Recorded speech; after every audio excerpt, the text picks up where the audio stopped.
પંચમહાલના પાટનગર ગોધરામાં પશ્ચિમ વિસ્તારમાં આવેલ ઝકરિયા ઉર્દુ પ્રાથમિક શાળામાં 26મી જાન્યુઆરીએ સ્વતંત્ર દિવસની પૂરજોશમાં ઉજવણી કરવામાં આવી।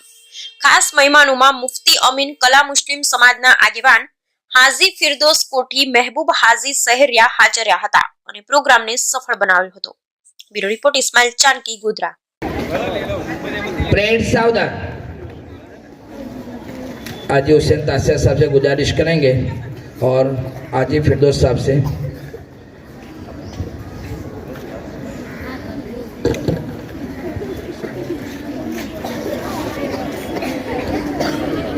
प्रेड सावधान।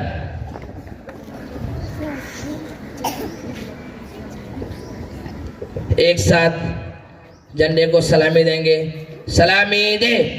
जनगण मन अधिनायक जय हे भारत भाग्य विधाता।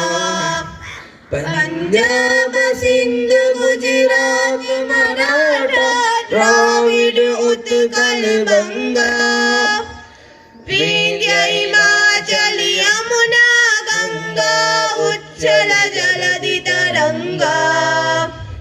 तव शुभ नामे जागे, तव शुभ आशीष मांगे। गाहे तव जय गाथा, जन गण मंगल दायक जय हे भारत भाग्य विधाता। जय